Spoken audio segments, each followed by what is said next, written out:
Before it gets too intense. Look how cute they are. If no one is taking pictures of you on a trip that's for pictures, you're gonna feel very uncomfortable. Just sometimes things don't always seem how they seem online. I understand that my numbers are not like some of these other creators, but I just wish that there was more transparency up front. Alors aujourd'hui, on va aborder ces fameux brand trips. Autrement dit, les voyages de marque. D'année en année, vous avez encore plus de glamour, plus de paillettes, plus de grandeur. Mais vous me connaissez, aujourd'hui, on va plutôt aborder l'envers du décor. Quel est le réel intérêt qu'ont les marques à organiser tout ça? Mais on va surtout soulever la toxicité et les réels problèmes qui viennent avec tout ça.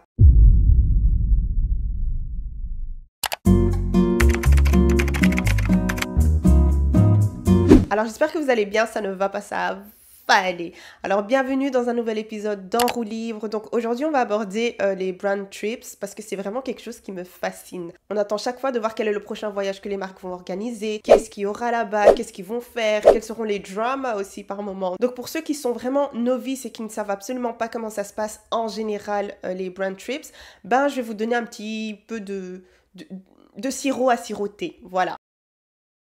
Donc comment ça se passe en général? On vous contacte, ok, parce qu'on a peut-être apprécié votre profil ou quoi que ce soit, mais bon, on va y venir par après. Vous avez une sorte de proposition, ok, on va peut-être célébrer nos 20 ans ou alors on a le lancement du prochain mascara ou peu importe et on aimerait bien aller à Cabo. Et donc en gros, est-ce que tu serais partante pour cette aventure-là? Et donc toi, en tant que blogueuse, ce que tu vas regarder bien évidemment, c'est de voir si tout est pris en charge et on va te dire bien sûr que oui, tout est pris en charge. Bon après ça dépend d'une marque à une autre, hein, que ce soit au niveau de la nourriture, les activités, le trajet. Donc si ça vous intéresse, ben oui, ok, y a pas de souci, je serais ravie de pouvoir y participer. Peut-être qu'on va vous étaler un petit peu le programme ou quoi que ce soit, ou peut-être qu'on va vous demander de choisir la nourriture. Donc peut-être que, je sais pas, moi vous avez une certaine allergie ou que vous n'aimez pas l'une ou l'autre chose. On est le jour J, disons qu'on a pris l'avion, etc. On avance, on voit un hôtel hyper luxueux, bien évidemment, parce que sinon c'est pas drôle. Donc hyper luxueux, on en a plein les yeux, voilà, on rentre dans notre suite carrément par moment. Donc vous allez vous diriger vers votre lit et il y aura quoi? Cette fameuse petite carte. Et donc le seul truc qu'il y aura de noté sur cette fameuse carte, c'est Hello Gloria, et puis un message tout mignon, et puis bien évidemment le truc le plus important, mais vraiment si vous n'avez pas l'expérience, vous allez échouer. C'est les pages Instagram des marques à taguer et les fameux hashtags. Et donc ça vous met déjà dans une sorte de condition, ça vous prépare, ça vous travaille le corps pour vous dire, écoutez, vous n'êtes pas obligé de poster, mais on s'attend à ce que vous postiez. Et donc voilà, quand vous allez dans des brand trips, il faut pas s'attendre à uniquement bronzer au soleil. En soi, tu pourrais, parce qu'il n'y a pas de directive ni quoi que ce soit. Parfois, ils vont au moins vous dire, ok, peut-être que c'est le nouveau produit, on aimerait bien que vous puissiez poster ça, tu vois. Mais c'est tout ce qu'on va vous demander. Mais en général, on va pas vous donner de directive ni quoi que ce soit. Et j'ai l'impression que c'est voulu et on va en parler par après, ne vous en faites pas. Le chantage, je dirais inconscient, c'est que toi, tu te ramènes dans une chambre comme ça, tout frais, tout payé. You guys, literally look at the freaking beach. Look at the beach. Look at the beach. Do we see this? Petit cadeau un petit peu partout dans la chambre, au niveau de la table de chevet, sur le lit. Quand tu rentres dans la salle de bain, si c'est par exemple une marque de make-up, bah tu auras tout posé, une trousse avec un peignoir personnalisé. Donc ça vous donne ce sens de ils ont quand même déposé les sous, tu vois. Donc je me sens un petit peu redevable. Et de deux, vous voulez poster, pourquoi? Parce que vous vous sentez tout simplement privilégié. Donc tout ce côté glamour, ce côté luxueux, etc. fait que tu auras envie de poster tout simplement. Il faut savoir que chaque brand trip a un but précis. Ça peut être le lancement d'un produit, je sais pas moi, le fait de redorer, vouloir redorer son image, et c'est très réel ça aussi. D'ailleurs on l'a vu avec Shein, j'ai fait une vidéo là-dessus, allez la regarder, franchement j'ai tout détaillé là-dedans. Donc pour ceux qui ne le savent pas, c'est un petit peu quand Shein a ouvert les portes de ses usines, voilà. Allez regarder la vidéo, vous serez en détail ce que je veux dire par ces usines. Comme je l'ai dit, quand on invite des blogueurs, c'est pas pour rien. on veut faire en sorte qu'il soit un petit peu une sorte de vecteur et qu'il puisse partager un certain message. Donc, si ton but en tant que marque, c'est de devoir redorer ton image, tu vas commencer à chuchoter un petit peu dans les oreilles des blogueurs. Donc, bien sûr que vous aurez vos activités, vous aurez la bouffe, etc.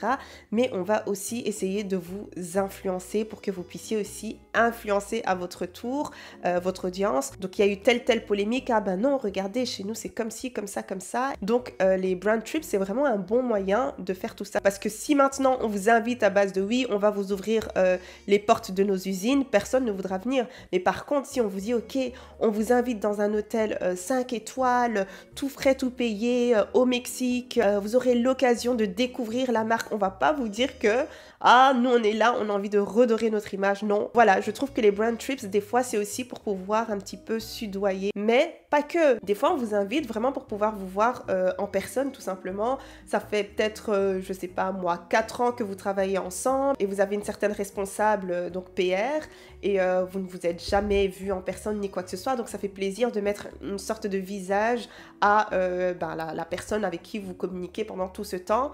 Donc, ouais, des fois, c'est vraiment purement humain. Tout le monde n'est pas là uniquement pour pouvoir vous manipuler ou vous influencer ou quoi que ce soit. Donc, il faut pas penser que c'est juste négatif et tout ça, c'est pas vrai.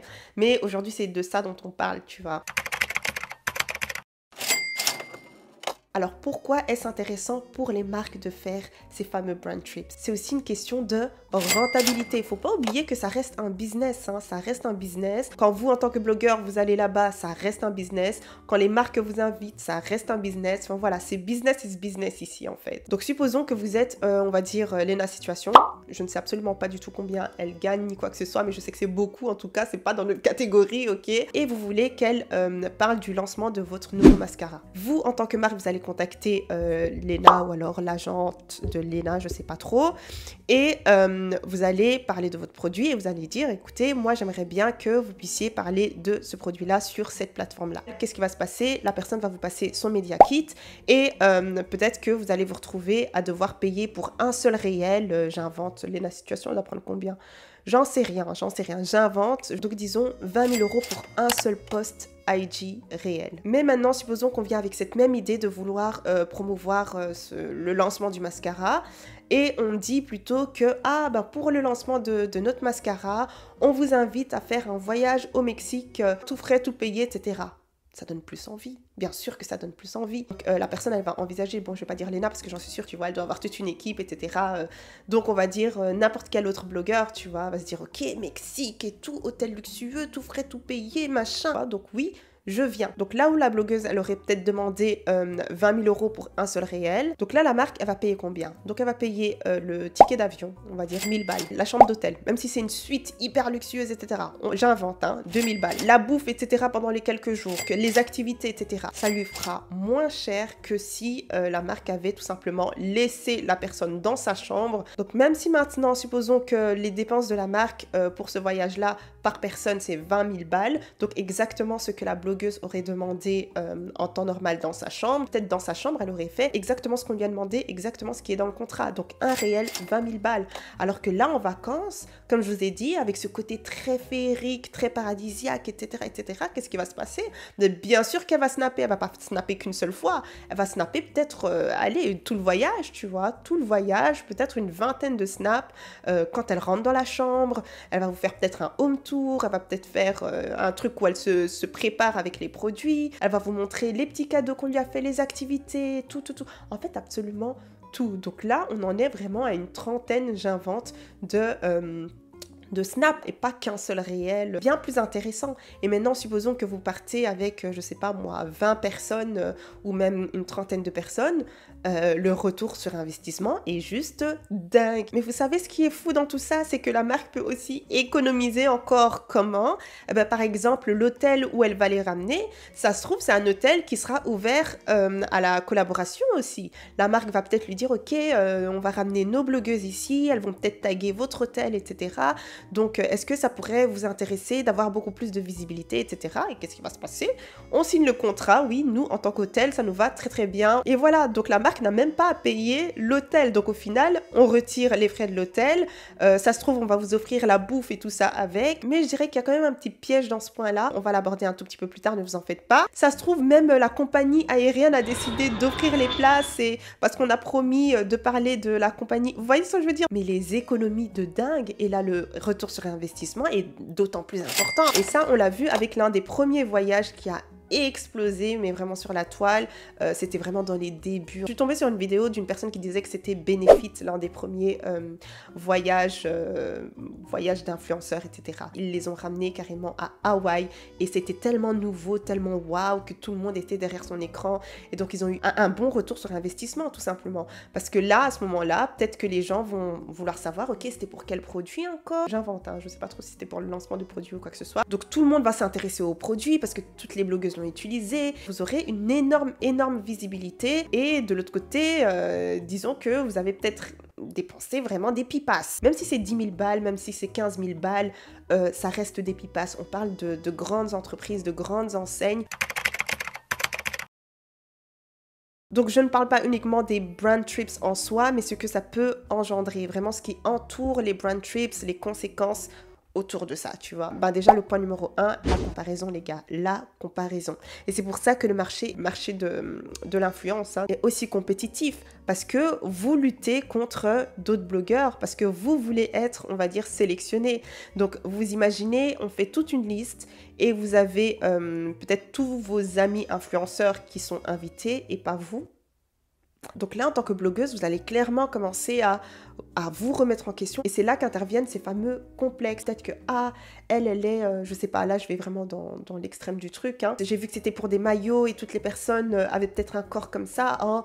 Moi, mon corps n'est pas comme ça, mon corps n'est pas suffisamment bien, etc. Tu vois. Donc au niveau du physique, tu peux te remettre en question. Tu peux te remettre en question au niveau du travail aussi, parce que tu te dis peut-être que tu ne fais pas suffisamment, ou peut-être que tu fais n'est pas bien, ou peut-être que tu fais, ça n'attire personne, ou quoi que ce soit. Donc ça rajoute une sorte de pression derrière. Et encore au niveau du physique, et ça c'est une réalité, ok, c'est une réalité qu'on ne peut pas nier. Peut-être que, voilà, vous allez voir un brand trips où il y a chaque fois ce même profil. Et là, je parle de la couleur de peau, par exemple. So looking at this, I was like, oh, this is cool, this is fun. I noticed something. I don't know if it's just me, but it looks really white. And I was like, okay. Nobody's talking about this, I guess it's not like a big deal. Et donc ça va aussi un petit peu vous renfermer sur vous-même parce que vous êtes là à vous dire, ok, mais non, mais ça c'est une marque qui n'aime pas forcément les personnes de telle ou telle couleur, tu vois. Je vais dire les termes, les personnes noires, voilà. Peut-être qu'ils ont un certain profil et tout ça, mais des fois c'est pour d'autres raisons aussi. Peut-être qu'ils ont une sorte de persona pour leur marque. Bah, ils vont inviter des influenceurs qui dégagent ce truc-là. C'est l'image en fait qu'ils ont un petit peu de leur entreprise. Et donc ils vont inviter les influenceurs qui correspondent à ce profil-là. Par exemple, je sais qu'il y a beaucoup de personnes qui sont là à se dire « Oh oui, mais moi j'ai pas beaucoup d'abonnés, à cause de ça je n'ai pas beaucoup d'opportunités, etc. » Absolument pas. Faut pas être rapide à se comparer. Je vous jure qu'il y a des marques, oui, qui regardent votre nombre d'abonnés, vos engagements, etc., etc. Mais il y en a d'autres qui vont juste en fait, ils veulent juste cette valeur ajoutée. Donc ils vont vous inviter parce que vous dégagez quelque chose qu'ils aiment vraiment beaucoup et qui correspond avec leur marque. Donc c'est même pas une question de nombre d'abonnés, etc. Mais quand même, parce que des fois c'est la visibilité qu'on recherche, etc. Donc ça compte. Mais elle a ce truc en fait qui va parfaitement avec notre image de marque. Donc on va vous inviter. Je trouve que le fait de ne pas inclure différents profils, ben, je trouve que c'est quand même assez toxique. Des fois, je trouve que ça fait vraiment peur de devoir voir chaque fois la même tête, chaque fois les mêmes cheveux, chaque fois tout la même chose en fait. Vous avez par exemple Caroline à côté qui a un certain look, rien à voir avec le look très parisienne, cheveux blonds, etc. Bah là, la fameuse Caroline, elle va commencer à se remettre en question. Donc elle va peut-être même penser à changer carrément et s'adapter à ce qui plaît en fait, parce que c'est ce qui vend et c'est ce qui va te ramener au fameux brand trips et c'est ce qui va te ramener beaucoup plus d'opportunités. Donc c'est pour ça que vous vous retrouvez avec des copier-coller, parce que tout le monde veut en fait être sélectionné. Mais bon, comme je l'ai dit, business is business. Si un certain profil vend bien votre produit et que vous voulez rester là-dessus, bah restez là-dessus, tu vois. Mais je pense que ça peut se retourner contre vous, un petit peu comme Victoria's Secret, jusqu'à ce qu'il lâche l'affaire. Mais bon, ça c'est un autre sujet. Donc ça peut être encore pour d'autres raisons. Encore une fois, je reste sur le profil. Peut-être que la personne qui sélectionne, ça peut être ça aussi, hein, la RP ou celle qui s'occupe des réseaux sociaux, etc., qui sélectionne les profils, ben elle aussi, disons que c'est une consommatrice, donc elle aussi, elle a quelques blogueuses en tête, donc ce sera uniquement ce qu'elle a regardé, ce qu'elle a vu et ce qu'elle connaît, donc elle n'ira pas choisir d'autres profils que ce qu'elle connaît, à moins qu'il y ait une liste dans l'entreprise ou à moins qu'on fasse un petit peu plus attention. D'ailleurs, on a vu énormément d'entreprises changer un petit peu de mood depuis BLM. Et là, je m'en fous que ça vous plaise ou que ça ne vous plaise pas, c'est juste une réalité. Et je suis aussi d'ailleurs concernée par cette réalité parce que je suis noire. Donc, je vais dire mes termes. C'est vraiment depuis BLM qu'on essaye réellement d'inclure ce petit quota. Donc, on va peut-être dire à cette fameuse personne, la RP, là, qui sélectionne, ouais, attention, et au moins 3 ou 4 personnes noires. Mais sinon, ça ne bougera pas. I thought that I could be representation for black girls all over the world. But for me to feel like the token black girl on 2 trips in a row, it's dead. I don't want to do it anymore. Et c'est pour ça qu'il faut différents types de profils aussi, même au niveau du personnel. Parce que c'est toute une chaîne au final quand on y réfléchit. Hein. Et je parle réellement en connaissance de cause parce que voilà, j'ai certaines amies qui occupent certains postes. Et donc en étant transparent comme ça, tout se délie et vous comprenez en fait. Et donc voilà, ça peut être aussi à cause de la personne qui sélectionne. Et Coachella, c'était vraiment les prémices des dramas. Donc il y a une blogueuse qui a osé ouvrir la porte, mais vraiment un tout petit peu, et qui a dit ces termes. Et ensuite, les gens ont regardé un petit peu pour voir comment ça allait être reçu, parce que, attends meuf, t'es quand même à Coachella et tu te plains. C'était délicat en fait parce que toi t'es là et il y a des gens qui ont dû payer pour être là et ça coûte cher. Et moi je ne parle pas du Coachella d'aujourd'hui, je parle du Coachella d'avant, la manière dont c'était énorme. Moi j'ai été à Coachella quand c'était énorme, vraiment dans les débuts c'était quelque chose mais de dingue. Quand tu disais à quelqu'un ouais je suis à Coachella ou j'ai été à Coachella, c'était oh. Parfois on va vous dire écoute t'as pas à te plaindre en fait, t'as pas à te plaindre, t'es là tout frais tout payé, tout ça et tout ça, mais cette personne là a osé ouvrir un tout petit peu la porte et à dire sa vérité. I feel like so awkward and like I don't like Coachella at all. I literally hate it so much. I don't want to be here. I just felt different, and at the moment it wasn't like different in a good way. Et ça ne s'est pas du tout retourné contre elle, pas du tout.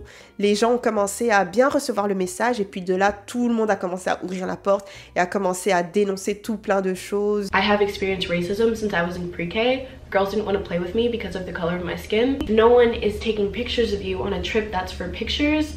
You're gonna feel very uncomfortable. I already wasn't being talked to by the majority of the people on the trip, so... And we've just been like taking photos and stuff, and yeah, I've just been having so much fun. Maybe at the beach there's gonna be a photo shoot, so let's see if we get pictures. Oh, there's Emma down there. She's shooting with Andre. I didn't get the memo. Behind the Wait, scenes. lights changing. Let me change my settings before it gets too intense. Look how cute they are. Donc voilà, par moments, ça fait peur de devoir se plaindre en tant que blogueur. T'imagines, t'es là, en pleurs, au Mexique, dans une suite de je sais pas combien de mètres carrés. Les gens, ils vont t'insulter. I didn't want to be the problematic black girl, and I didn't want to be labeled as ungrateful. I didn't speak up because I was protecting a company that didn't care about my well-being. Après, faut pas se mentir, les blogueurs l'ont mieux que certains. Hein. Mais ça ne rend pas leurs sentiments invalides et leur expérience invalide quand même. Et puis ce que ça peut créer aussi ces fameux brand trips indirectement, parce que si on ne vous a pas pris par exemple pour la première édition ou pour la deuxième édition, vous allez vous dire ok, il faut absolument que je puisse me faire remarquer par la marque. Donc qu'est-ce qui va se passer?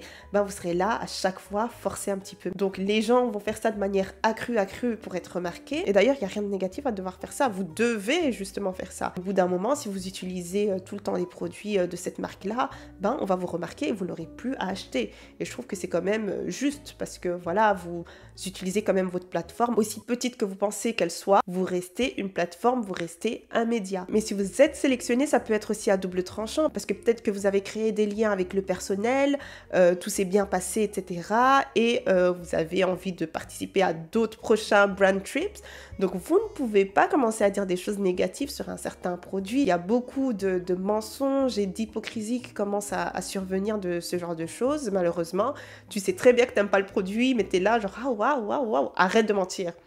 Arrête de mentir, ok? Pour justement être sélectionné, que ce soit pour un brand trip ou alors même juste un contrat pour une certaine campagne ou quoi. Hein. Je vous jure, les gens, ils sont déterminés. Le milieu est très, très compétitif. C'est pas pour les enfants. Moi, c'est pour ça que j'aime bien Amandine. Hein. Amandine, comment?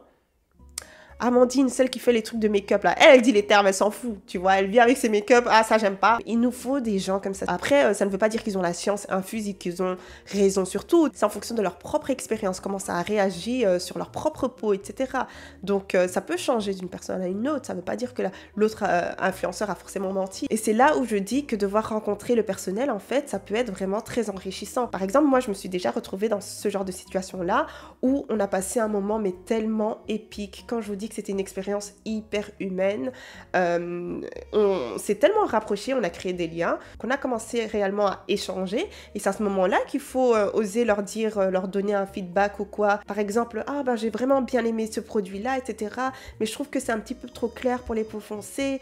J'aurais voulu ça. Je trouve que... Et ces marques-là, en fait, vous écoutent réellement. Ce sont des gens, en fait, qui y a derrière ces marques-là. Parce que si vous voulez réellement influencer, c'est pas uniquement l'audience que vous devez influencer à utiliser et à acheter, c'est avec de l'autre côté aussi que vous pouvez communiquer sur certaines choses, c'est de l'autre côté aussi que vous pouvez réellement influencer pour que les choses changent et que les choses bougent en fait. Si tu es là sur une certaine chaise et cette chaise-là en fait te permet d'avoir certains privilèges pour pouvoir adresser la parole à certaines personnes, ben fais ton taf d'influenceur en fait. Il y a des marques que je garde vraiment dans mon cœur et c'est vraiment pour cet aspect-là, ce côté-là que j'adore ce que je fais, vraiment. Et comme ça, vous arrivez à garder votre intégrité, vous arrivez à rester honnête avec vous-même et avec votre audience. Parce que moi, personnellement, si je n'aime pas un produit, je ne viendrai pas dire « Oh, j'aime ci, j'aime ça », sachant que moi, je l'ai reçu et que les gens vont l'acheter. On est juste là, on se fait belle à longueur de journée et fin de l'histoire, en fait.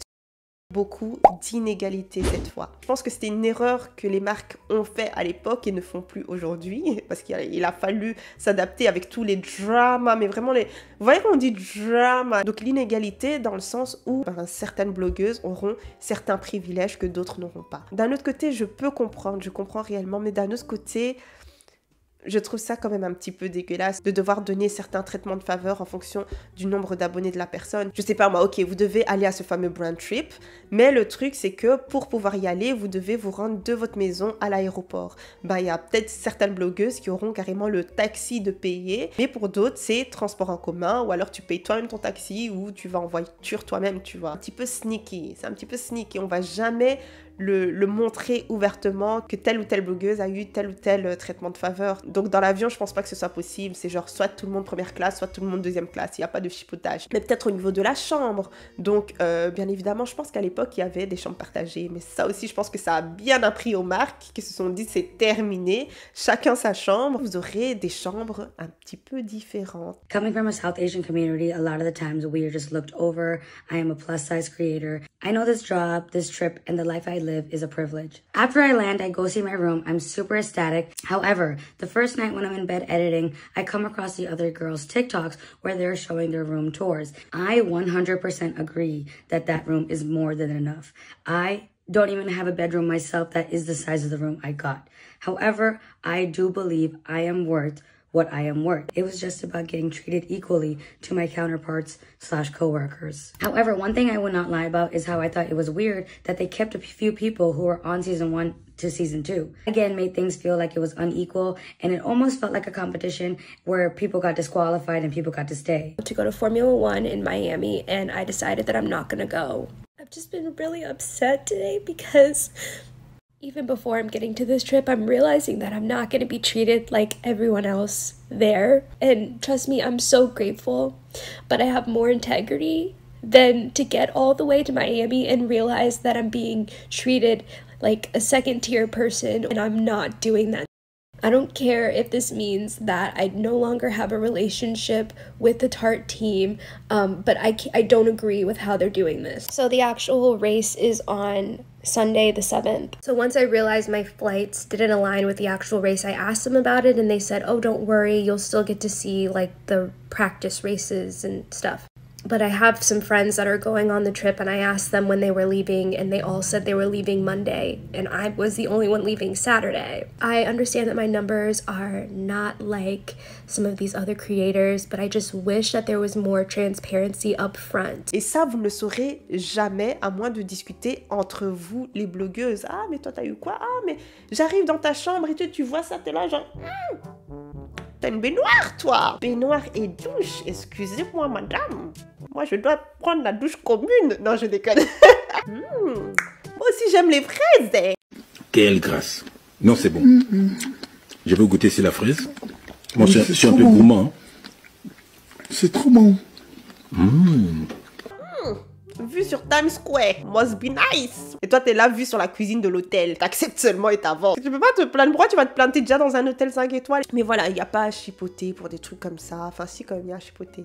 En fait, je sais pas, je suis un petit peu partagée parce que moi, je pars du principe que tout le monde doit être égal. Peu importe qui tu sois, tu vois. Après, pour les chambres, je peux comprendre parce que dans un hôtel, il y aura jamais toutes les chambres qui sont identiques. Une disposition un petit peu différente. Après, ça, c'est rien du tout. Moi, personnellement, je suis vraiment pas compliquée. C'est limite, tu me donnes un matelas, je dors dessus. Enfin, tu vois ce que je veux dire? Je suis pas du tout compliquée. Je ne dis pas ça pour faire la fausse humble ni quoi que ce soit. Je suis vraiment pas compliquée parce que j'ai vu des comportements. J'ai vu des comportements. Mais ça peut être plus grave. Peut-être que, je sais pas, pour aller à un certain event, on va vous payer 2000 balles parce que voilà, vous avez négocié. Pour venir, vous avez 2000 balles. Ah, 2000 balles. Moi, on m'a donné 50 € et un coupon pour Carrefour. Et donc, c'est dans ça que je dis qu'il y a par moment un petit peu d'inégalité quant au brand trip. C'est la gloire des 2 secondes. Donc le fameux hôtel qui décide de collaborer avec une fameuse marque pour offrir quelques chambres et carrément toute l'expérience. Pour l'hôtel, ça peut être intéressant, mais encore une fois, s'il a bien réfléchi à son objectif. Parce que certes, on peut vous payer en visibilité, mais la visibilité, c'est pas garanti, tu vois. Et encore, on dit aux blogueuses qu'elles peuvent poster parce qu'on ne les force pas à poster. Donc, vous n'êtes pas sûr d'avoir un réel retour sur investissement. Peut-être que vous aurez un pic de visite. Il y a plus de personnes qui vont venir sur votre site parce que voilà, les gens voient tout plein de mêmes posts au même endroit. Ils veulent voir comment l'endroit est. Donc, bien sûr que ça va ramener plus de trafic sur votre site. Mais est-ce que ça va convertir? Est-ce qu'ils vont s'abonner à votre page Instagram? Moi, je trouve par exemple que ce serait plus intéressant de le faire, je sais pas moi, si vous avez une fameuse offre en cours ou quelque chose comme ça, à ce moment-là, le fait d'avoir un pic, c'est intéressant parce que peut-être que l'offre est valable pour une certaine période et donc voilà, c'est rentable, tu vois. Mais les gens qui vont s'abonner, tout ça, qui vont venir une fois, ça va pas dire que vous allez forcément vendre plus de chambres par après. Donc c'est vraiment ça le truc qu'il faut mesurer après le pic. Qu'est-ce que ça m'a réellement rapporté? Je pense justement à Snoop Dogg. Moi, personnellement, j'ai pas suivi les JO. J'ai juste regardé Snoop Dogg qui m'éclatait, mais vraiment, il passait sa best life, le gars, et il était payé en plus. Et donc, c'était une certaine stratégie de NBC. En fait, ils ont dû faire une action et ils ont trouvé intéressant de devoir payer Snoop Dogg pour qu'il puisse attirer beaucoup plus d'audience, tu vois. Et ça a fonctionné. Il y a eu un pic, mais de ouf, de malade. Mais moi, je pense clairement à la chute par après, parce que ça peut pas rester au pic. Une fois que c'est terminé, que tout ça passe, tu rechutes un petit peu, ça c'est normal. Mais à quel point tu vas chuter, c'est ça qu'il faut mesurer. Et donc, pour faire la parallèle avec l'hôtel va peut-être fournir autant de chambres, autant de menus, autant d'activités, etc. Pas de souci. Mais ça ne veut pas dire que ça va vous faire exploser. Et c'est ça que les gens ne comprennent pas aussi, que ce soit même au niveau des prestataires, quand il y a une blogueuse qui fait appel à des prestataires pour un événement ou quoi que ce soit, ils s'attendent à ce que tout plein de gens s'abonnent à eux, etc., etc. Non, la visibilité, c'est la visibilité. Si les gens s'abonnent, ils s'abonnent. S'ils ne s'abonnent pas, ils ne s'abonnent pas. Si vous n'avez pas de commande, vous n'avez pas de commande. Fin de l'histoire, en fait. Ça a ramené des dramas et des dramas et des dramas, les trucs de prestataires et tout ça en ligne. Je suis fatiguée. Je ne veux plus jamais entendre d'histoires concernant les prestataires parce que je suis faible. Ça, c'est un petit peu le risque qui vient avec. Ça ne veut pas pour autant dire que l'influenceur n'est pas compétent ou n'est pas bon. C'est juste que l'audience n'a peut-être pas accroché avec votre produit, tu vois. Soit ton produit, c'est c'est de la D, soit ton produit n'est pas adapté à l'audience, soit, tu vois, ça peut être diverses raisons, soit ça a été posté à un mauvais moment, mais toi, tu penses mieux savoir que l'influenceur, donc tu lui dis non, poste à ce moment-là, poste à ce moment-là. Ben, on a posté finalement, voilà, moi je t'ai dit que c'est pas à ce moment-là que mes abonnés sont connectés, mais bon, tu n'as pas écouté. Bref. Du coup, Gloria, est-ce que tu bannis ces fameux brand trips? Absolument. Absolument pas. Absolument pas. Moi aussi, je veux siroter. Je veux que mes orteils traînent dans le sable blanc, ok?